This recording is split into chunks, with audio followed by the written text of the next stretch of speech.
पावसाळ्यात नवापूरचा रेल्वे बोगदा बनतोय तळे, नागरिकांचा जीव टांगणीला.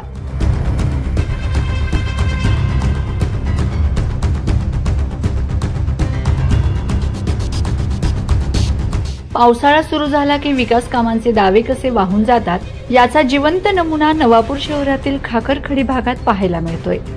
नवापूरहून खाकरफळीकडे जाणाऱ्या मुख्य रेल्वे बोगद्यात दरवर्षीप्रमाणे यंदाही प्रचंड प्रमाणात पाणी साचले आहे. त्यामुळे या मार्गावरून प्रवास करणाऱ्या स्थानिक नागरिकांना आणि वाहन चालकांना नरक यातना सहन कराव्या लागत आहेत. गेल्या अनेक वर्षापासूनची ही समस्या सुटत नसल्याने प्रशासनाच्या कार्यपद्धतीवर नागरिकांमधून तीव्र संताप व्यक्त होत आहे. हा रेल्वे बोगदा केवळ खाकरफळी भागापुरता मर्यादित नसून नवापूर शहरातून गुजरात राज्यातील उच्छल रेल्वे स्टेशन आणि इतर ग्रामीण भागांना जोडणारा हा एक अत्यंत महत्त्वाचा दुवा आहे. मात्र सध्या या बोगद्याला एका तलावाचे स्वरूप आले आहे. या साचलेल्या पाण्यातून दुचाकी आणि चारचाकी वाहने काढताना वाहन चालकांना मोठी कसरत करावी लागते.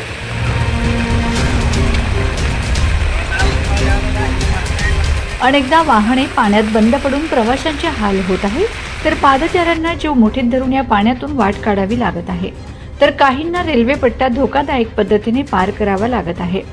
दरवर्षी पावसाळा येतो, बोगदा भरतो, नागरिक ओरडतात आणि प्रशासन तात्पुरती मलमपट्टी करून मोकळे होते, असा संतप्त सूर स्थानिक रहिवाशांमधून उमटत आहे.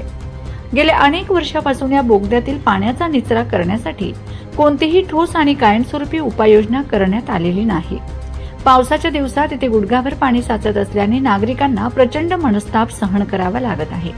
या गंभीर समस्येकडे